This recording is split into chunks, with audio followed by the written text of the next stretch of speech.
Hello, Pittsburgh. I'm Zach Gibson, and this is Trib Lives from the Newsroom podcast, bringing you top stories from TribLive.com. On April 2nd, President Donald Trump announced a series of tariffs as his latest move in our country's trade and tariff war with nations across the globe. The announced tariffs amount to at least 10% tacked on to the cost of foreign-made goods and even 104% on Chinese exports. Trump is aiming to get companies to move their manufacturing and production to the U.S. to create jobs and lower prices. But many economists say it's only raising prices for Americans. News editor Tom Davidson is here to talk about the effects of Trump's Liberation Day, the tariffs, the potential plan for them to work, and how Trump supporters feel as he quickly approaches the 100-day marker. Tom, thanks for taking some time out today. Thanks, Zach. So, as always, let's get right into it. I'm going to have you give me an overview, and for our listeners who aren't as readily familiar with Liberation Day and the tariffs that are now being enforced on other countries. Okay, last week on Wednesday, April 2nd, was Liberation Day, as you mentioned. It was the day that Trump had touted. He gave us a build-up for several days prior to the actual announcement that the big news was coming. And then he waited until around 4:30 or 5 o'clock in the afternoon before Liberation Day was actually announced, and that announced the specific tariffs, reciprocal tariffs is the way that he termed it, on specific countries around the world. And, at a minimum, they're 10%. And as you mentioned, they go up to more than 100% in China, and that only seems to be escalating as China strikes back. The idea is that these increased costs will cause companies to bring back manufacturing in America, make people buy American first, and we'll see how that pans out. Okay, so as you stated, this seems to be Trump trying to achieve one of the many facets of his goal to bring more business to America in his overarching goal of making America great. Now, this is Trump's second presidency, and he is on, I believe, his 79th day in office. He is quickly approaching his 100-day mark. All of this is part of Trump's plan to bring about what he calls the golden age of America. So I'm going to ask you, based on your experience with reporting during this and Trump's previous presidency, based on Trump's modus operandi, what does a great America look like through Trump's eyes? A great America looks like an America, I suppose, where people are working at American factories to produce goods that will be used by Americans, and everybody will be happy, and I guess spending a lot of money and making a lot of money, and everything will be good.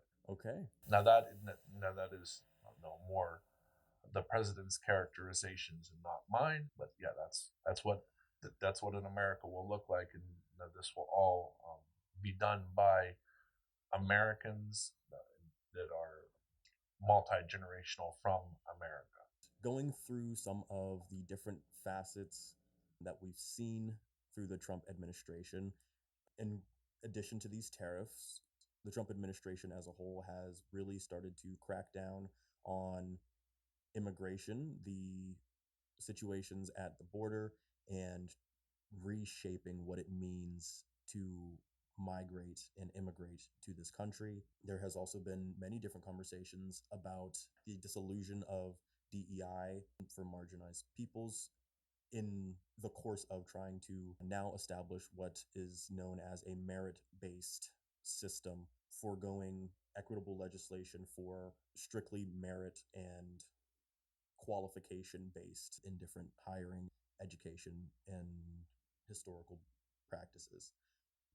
He wants to focus more on businesses and profit when it comes to oil and drilling rather than our green efforts and initiatives with countries, as well as improve relationships with countries that we haven't traditionally been too strong of as of late, rather than our traditional allied nations, As I'm sure you are aware, there have been a lot more stressed ties with our neighbor to the north, especially recently with these tariffs. Now that we have a broader picture of the course that the Trump administration has laid out for themselves, let's talk about these tariffs and the initial results that we're starting to see. So, in your story, can you tell us to date what the effects have been for Americans and the world with its eyes on our nation? What have we seen because of this trade and tariff war? Well, it's a good question. What we have seen is basically a lot of talk, a lot of worry thus far. The real challenge is right now it actually is too soon to tell. The tariffs technically have not, they've been announced. And so what we're watching right now is kind of like a chess game, or only it isn't a game, where these things are announced. And I think maybe perhaps instead of chess might be poker would be a better analogy, where the president has announced Liberation Day. He has threatened these tariffs. These tariffs are put into place, and now we will see in the coming weeks how that actually pans out. So it does remain to be seen. We got to keep in mind too that the stores and businesses, they keep an inventory of things. So those things, I'm nearly 100% certain, aren't subject to tariffs. As soon as they've come into this country, that's where the tariff is paid. So given that, we're still a ways away from actually seeing a result. But that doesn't mean that we're still not seeing the immediate effects. Ask anybody that has looked at their balance for their 401k and or their retirement fund. I actually pity the person that makes a living by investing in the stock market too much, because the fluctuations have been so stark. We are seeing a rebound, but it could have changed since since we started this. That's that the market has been so volatile. Absolutely. In fact, after Liberation Day tariffs were announced, the world markets had seen their worst week since the COVID-19 pandemic in 2020. Wall Street saw an approximate loss of 2 trillion with a T dollars in market value, which is obviously very concerning. As of the time of putting this episode together, as of Tuesday morning, S&P 500 has risen 2.2% after falling 10% in the past 2 days, according to CNBC. According to the Wall Street Journal, Dow Jones fell about 10.1% since the start of the month, with a 3% raise as of Tuesday morning. So, with these values falling and interest rates that seem to be set to maintain, should Americans prepare to see increased inflation as an effect? I would have to say yes. And continuing reporting on this, we should really be prepared for the worst. Is what I've been told. But that's not to say that things will be that bad or that good. Now I know that in something that I actually haven't reported in a story yet, but I was checking on how the market volatility is affecting pension plans and such, and in doing that, I discovered that actually you're supposed to be prepared for this as a matter of course. That the market volatility is assumed. It is a roller coaster. There's going to be highs and lows. It all is supposed to even out. But that being said, the person who pays is generally the consumer. Although they don't actually pay the tariff, all that price is nearly always passed on. And to further compound things, even the products that aren't subject to tariffs, those prices can also be increased to match. Essentially, it gives companies an out or an excuse to raise their prices, because who can actually say whether or not this pen required a tariff or not, whether it's going to be $2 today and $6 2 months from now. Very true.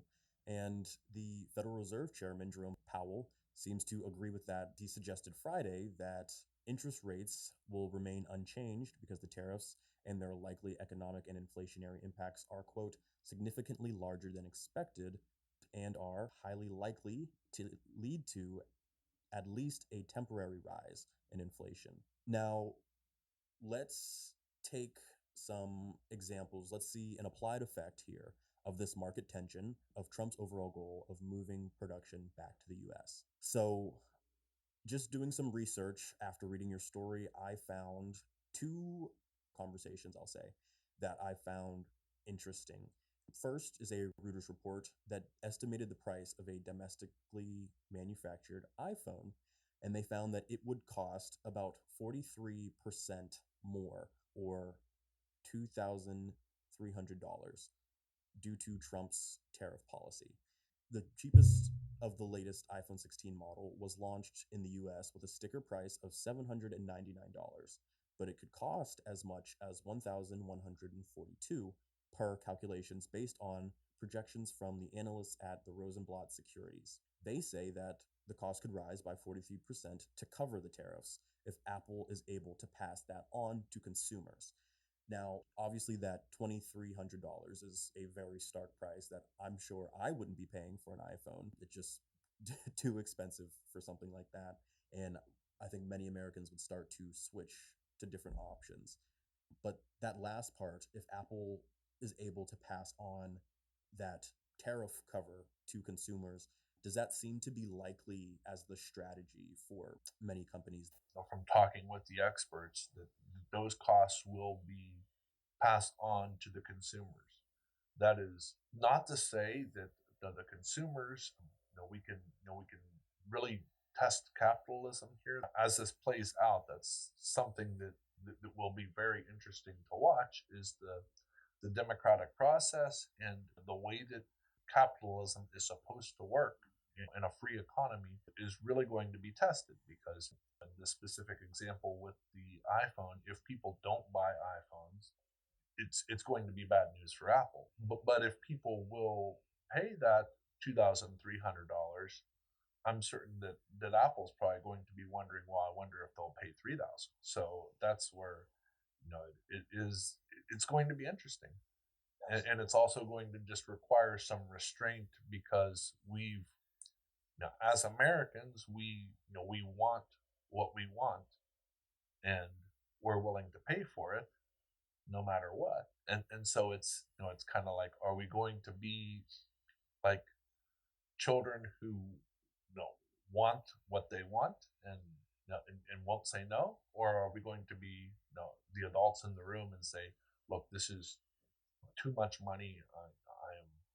I'm not going to eat scrambled eggs every day. I have another example, just a conversation from economist Peter Schiff, who warned that Nike, one of the largest athletic companies in the world, wouldn't shift production domestically to the US despite the tariffs. Rather, he proposed they would raise prices domestically and try to make them up in different countries and forgo America being their largest block of sales. In a quote, according to Yahoo Finance and other sources, he said Nike won't build factories in the US to make sneakers. That would add a cost more than the 40% of tariffs. The results would be fewer sneakers sold in the US at much higher prices. Now, Goldman Sachs identified Nike among several retailers with highest exposure, along with Apple, to these new tariffs, which include the 34% rate for China, which is now 104%, and the 32% hike for Indonesia, both key manufacturing locations for Nike. So if this Nike strategy ends up being the mode strategy for all of these larger and most effective companies, we could see these types of things happen. Less of these goods that we are so used to going around and at a much higher price. Like it or not, it is a world market now, and one of the things that Trump likes to do is to talk fondly back on the so-called golden age of America. He really loves the Gilded Age, especially the 1890s, where we had the men who made Pittsburgh famous, like Carnegie, were yeah, exactly, and there and there also were tariffs then, and but the difference between then and now is the world is it really is global in a way that is it's hard to put into words to where if you think about the you know, news traveled by ship in the 1890s still, and now we can communicate with Tokyo instantaneously.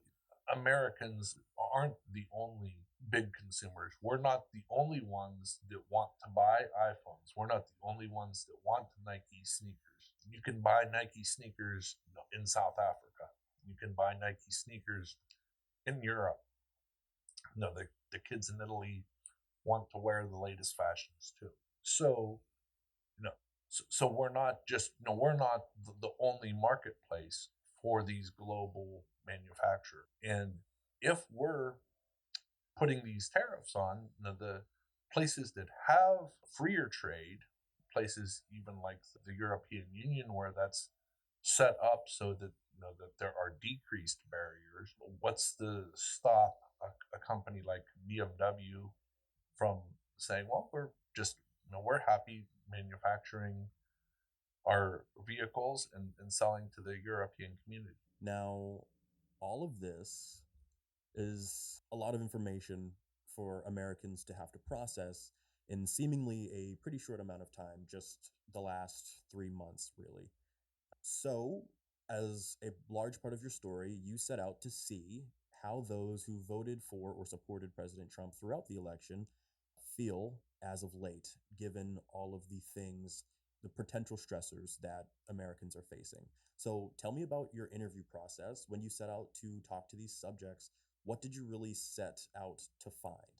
We have a we had a good team of our my fellow staffers, Quincy Reese and Patrick Vereen in our Greensburg office, and Kellen Stepler here in Tarentum. And what we did was we researched first the people we spoke with over the course of the last year at Trump campaign rallies and such.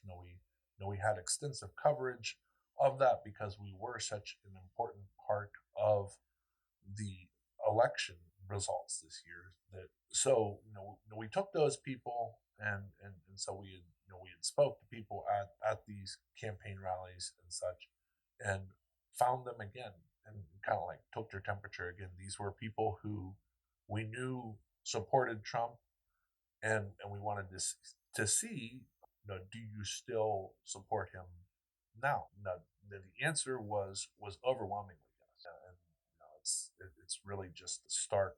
It's it's not surprising at all, but what we discovered was that people who support Trump will support him no matter what, and people who are against him no matter what. And it does not seem, unfortunately, as if those two opposing viewpoints will meet. The definition of polarization is where we are at. Going into the story before selecting it for this podcast, I was a little surprised, honestly, to see that there had been no sway, especially looking at the fall in stocks and the potential for high prices and a recession due to the tariffs. So, in your specific interviews that you went through, were there any mentions of the tariffs or any highlights of reasons why people decided or have unshaken support when it comes to President Trump? It was interesting that people were really able to rationalize what has happened. I guess that would be the only way to for me to explain it is it's kind of people when asked about the Trump policies, Trump supporters are willing to say let's be as patient as possible, and in doing so, at the within the same breath, as being critical of the democratic response. It's an interesting paradox. I really wanted to find somebody who was who had been a Trump supporter, who now did not support him. I'd still love to hear from that segment of the population. I am not certain that that segment actually exists, or what we have is you have Trump supporters, and you have those who oppose those policies, and those two are irreconcilable in my mind. Yes. Well, looking at some of the specifics, I have noticed in your subject responses what I've also seen much in media and conversational commentary when it comes to support for the administration's decisions, especially when they appear to have initially negative blowback. So many of these steady supporters, both in broadcast journalism, in your story, and across social media, don't seem to get too deep into the specifics of why they support or what actually concerns them. A lot of answers seem to be platitudinal. And for some responses, you will see a lot of phrasing that seems very reminiscent of a lot of the campaign slogans and a lot of the conversations that you see on Fox News. Now, obviously, a lot of people get their political information from political news sources, but did you see this same type of phenomenon or coincidence where a lot of your responses may have sounded slightly like different clips you would see on a newscast? It's without a doubt, and it's very difficult to get people to say more. That's the challenge, and I wish that I would have been more successful in getting people to say something more specific in their defense. There haven't been specific results yet. So as things unfold, we may see people get more and have more specific ideas or views on this when they see that the cost of tires is doubled, or they can't afford a new washing machine, whatnot. Right now what we have is a lot of people saying, well, there's going to be inflation, and a lot of people saying, well, the stock price is falling is going to be bad, but we haven't actually seen bad yet. Okay. Well, in a specific example, let's discuss just for a little bit as we get to our close the barbershop owner that you interviewed, Jamie Henderson. Now, Jamie was part of a story pre election. In an interview, the former lifelong Democrat was voting with his wallet. He was unhappy with the post pandemic price increases and decided to back Trump in November. Most notably, he was quoted saying, $20 can't get you anything anymore. $100 is the new $20. To your point of a lot of people being uncomfortable with the prices.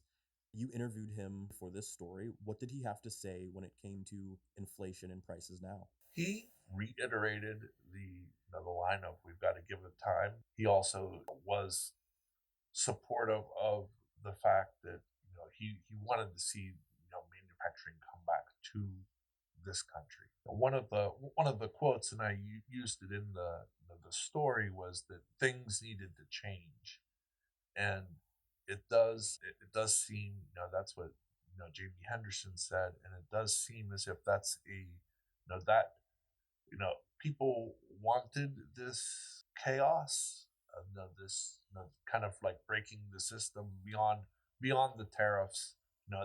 What appears to be the aim of the Trump administration thus far, to kind of break down the bureaucracy, to completely remake the way that we do business in America.